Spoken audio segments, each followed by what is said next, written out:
हैं Usha study point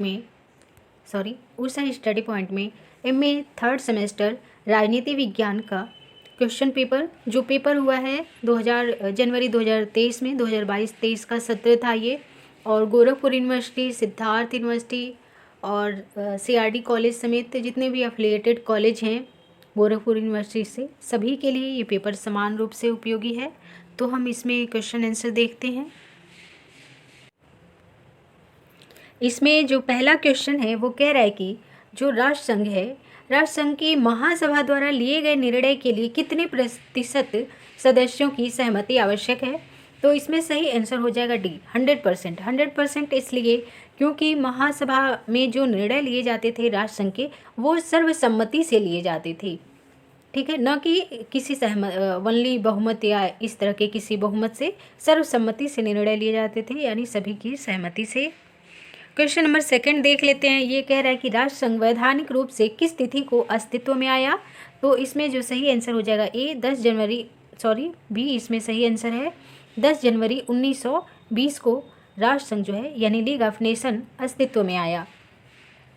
अगला पूछ रहा है कि जो राष्ट्रसंघ है उसके कितने अंग थे। तो मुख्य रूप से उसके 3 अंग थे।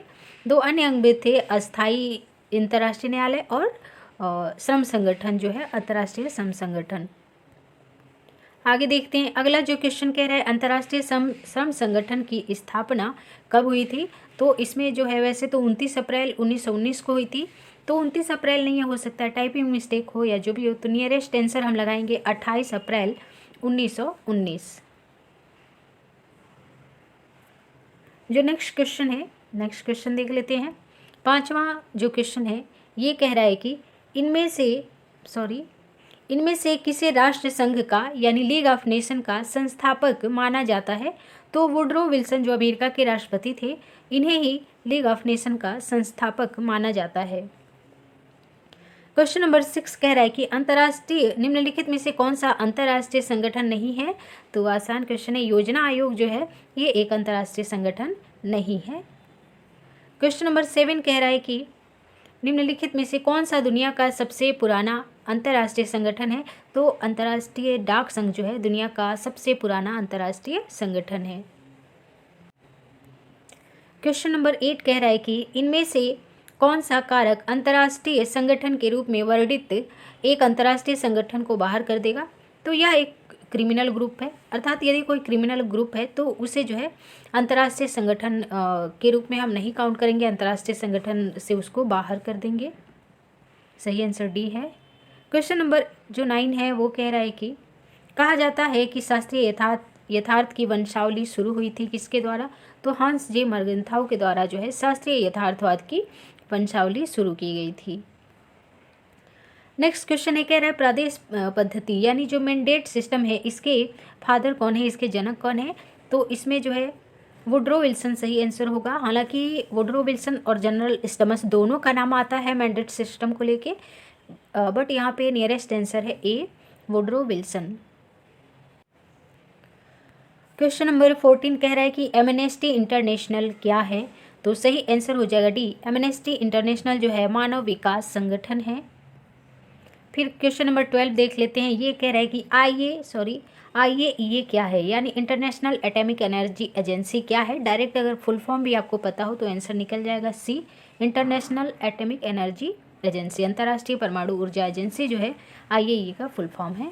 नेक्स्ट क्वेश्चन कह रहा है कि निम्नलिखित में से कौन सा निरस्त्रीकरण से संबंधित नहीं है। तो जो सही आंसर है वो डी, नाटो जो है निरस्त्रीकरण से संबंधित नहीं है, ये ऑलरेडी एक सैन्य संगठन है। बाकी जो साल्ट है, एनपीटी है, सीटीबीटी है, ये सभी निरस्त्रीकरण से संबंधित हैं। क्वेश्चन नंबर 14 देख लेते हैं।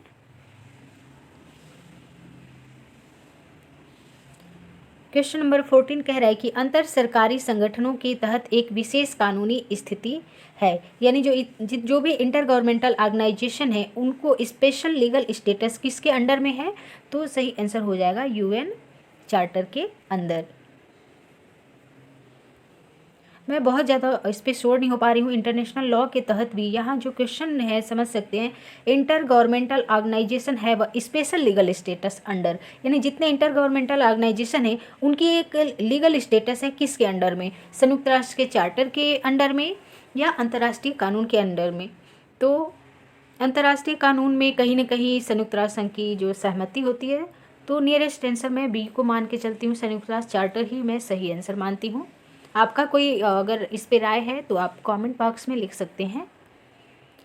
अगला जो क्वेश्चन है वो कह रहा है कि राष्ट्र संघ की जो प्रकृति है वो कैसी थी, तो सही आंसर हो जाएगा सामूहिक इच्छा की प्रकृति थी, यानी कलेक्टिव इस विश जो है लीग ऑफ नेशन की प्रकृति थी।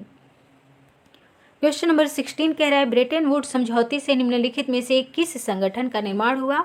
तो जो ब्रेटन वुड्स समझौता हुआ 1944 में, उसके द्वारा अंतर्राष्ट्रीय मुद्रा कोष यानी IMF और वर्ल्ड बैंक की स्थापना की गई थी।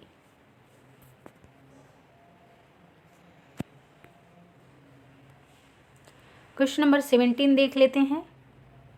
क्वेश्चन नंबर 17 कह रहा है कि कौन सा अंतर्राष्ट्रीय कह रहा है कि कौन सा अंतर्राष्ट्रीय संगठन के बारे में सही नहीं है, तो इसका सही आंसर हो जाएगा सी। इसमें 3 या 3 से अधिक राज्यों के प्रतिनिधि होते हैं। देखिए, अंतर्राष्ट्रीय संगठन 2 या 2 से अधिक राज्य के प्रतिनिधि हैं तो भी उसे अंतर्राष्ट्रीय संगठन कहा जा सकता है। उसका एक स्थायी सचिवालय भी होता है, उनके साझा उद्देश्य होते हैं। जरूरी नहीं है कि 3 होंगे या 3 से अधिक होंगे तभी उसको अंतर्राष्ट्रीय संगठन कहा जाएगा, 2 या 2 से अधिक हैं तो भी कहा जा सकता है। तो इस प्रकार सही आंसर हो जाएगा सी।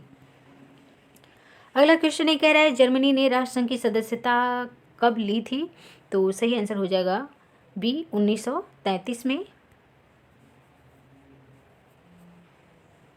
1933 में ली थी, क्योंकि प्रथम विश्व युद्ध में जर्मनी जब हार गया था तो इसे राष्ट्र संघ की सदस्यता दी नहीं गई थी, बाद में दी गई थी जब जर्मनी थोड़ा स्ट्रांग हुआ, हिटलर का उदय हो गया था, उसके बाद इसको सदस्यता दी गई थी। राष्ट्र संघ सफल क्यों नहीं हुआ, यानी लीग ऑफ नेशन जो 1920 में बना वो सफल क्यों नहीं हुआ, तो कह रहा है अमेरिका कभी राष्ट्र संघ का सदस्य नहीं बन पाया, सही है। राष्ट्र संघ की परिषद को केवल सलाह देने की शक्ति थी, ये भी सही है। आर्थिक प्रतिबंध लगाने की शक्ति नहीं थी, ये भी सही है। अर्थात उपरोक्त सभी जो है इसमें सही है। लीग ऑफ नेशन सफल क्यों नहीं हुआ इसको लेके। क्वेश्चन नंबर 20 देख लेते हैं। क्वेश्चन नंबर 20 जो है वो कहता है कि अंतर्राष्ट्रीय न्याय के स्थायी न्यायालय की स्थापना जो है कब हुई थी, तो इसमें सही आंसर हो जाएगा ए 13 सितंबर 1920 को। पेरिस सम्मेलन कब हुआ था, 21 नंबर जो क्वेश्चन है, तो सही आंसर हो जाएगा ए जनवरी 1919 में पेरिस शांति सम्मेलन हुआ था। फिर कह रहा है कि वर्साई की संधि कब हुई थी, तो सही आंसर हो जाएगा वर्साई की संधि कब हुई, तो सही आंसर हो जाएगा ए 28 जून 1919 को। क्वेश्चन नंबर 23 जो है ये आपसे कह रहा है कि राष्ट्र संघ का विधान निम्नलिखित से बना है, किस प्रकार से बना है, तो सही आंसर हो जाएगा ए प्रस्तावना और उसमें 26 धाराएं हैं। क्वेश्चन नंबर 24 कह रहा है निम्नलिखित में से कौन सा राष्ट्र संघ का स्वायत्त अंग था, तो सही आंसर हो जाएगा सी कृषि खाद्य एवं कृषि संगठन। क्वेश्चन नंबर 25 में कह रहा है कि कौन सा कथन जो है इसमें सत्य नहीं है, तो इसमें जो सही आंसर हो जाएगा वो हो जाएगा सी। नव उदारवादियों का मानना है कि अंतर्राष्ट्रीय संगठन जो हैं शक्तिशाली राज्यों के यंत्र हैं, तो ये जो है स्टेटमेंट इसमें सही नहीं है, बाकी अन्य सभी सही हैं। क्वेश्चन नंबर 26 जो है कह रहा है कि अंतर्राष्ट्रीय संगठन पूंजीवादी राज्य और अभिजात वर्ग की शक्ति को सुदृढ़ करने के लिए अपनी नीतियों के माध्यम से विश्व स्तर पर पूंजीवाद का विस्तार करते हैं, तो ये मार्क्सवादी दृष्टिकोण है। मार्क्सवादी क्या मानते हैं, जो इंटरनेशनल ऑर्गेनाइजेशंस हैं ये एक्सटेंड करते हैं कैपिटलिज्म को globally through their policies to reinforce the power of capitalist state and elite, यानी जो पूंजीवादी देश हैं और जो इलीट क्लास है उनके लिए जो है उनके लिए अंतर्राष्ट्रीय संगठन पूंजीवादी राज्य और अभिजात वर्ग की शक्ति को सुदृढ़ करने के लिए जो है पूंजीवाद का विस्तार करता है, तो इस प्रकार की बातें मार्क्सवादी कहते हैं।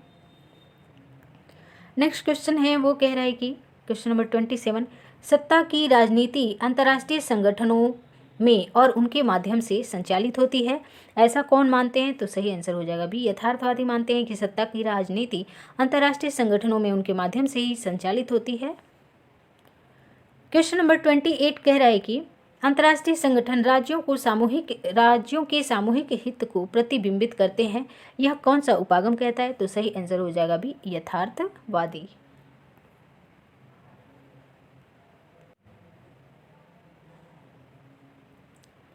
क्वेश्चन नंबर 29 है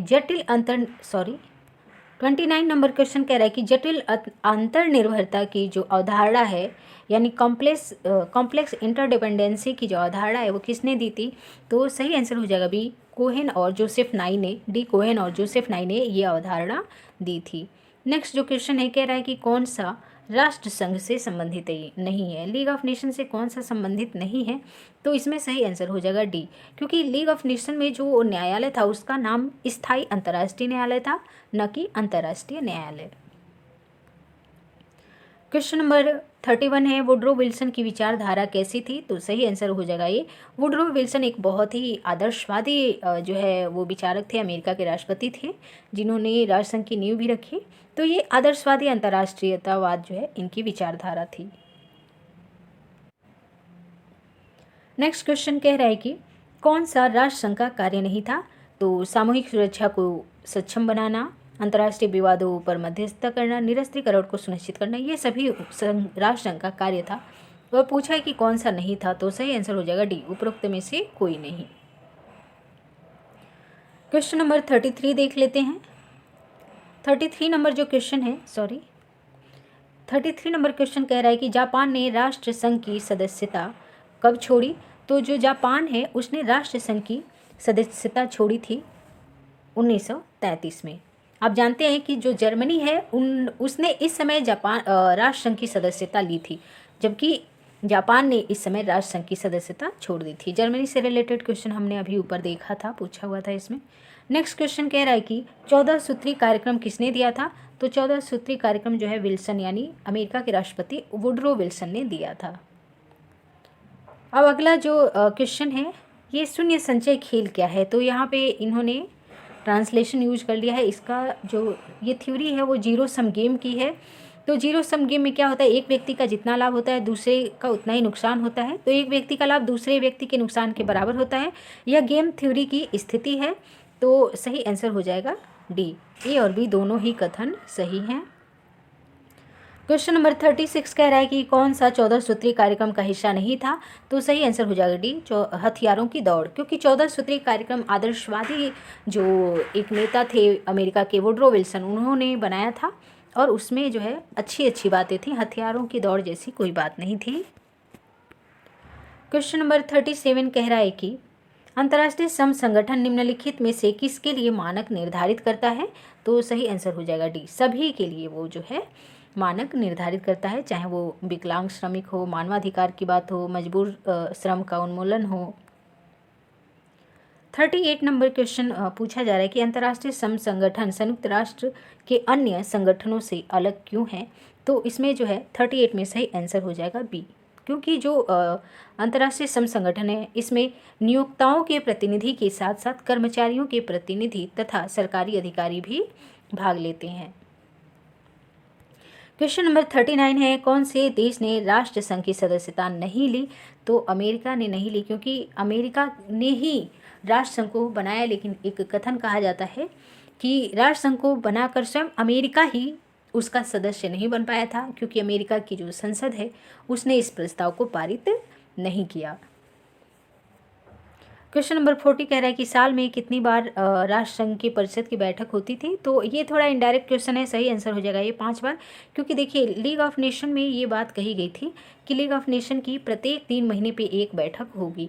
तो इस हिसाब से देखें तो पहली बैठक तो उनकी मान लीजिए शुरुआत में ही हो गई, उसके बाद हर 3 महीने पे एक बैठक होगी, तो 4 और प्लस ये, तो टोटल इनकी कुल 5 बैठकें एक वर्ष में हो पाती थी लीग ऑफ नेशन की।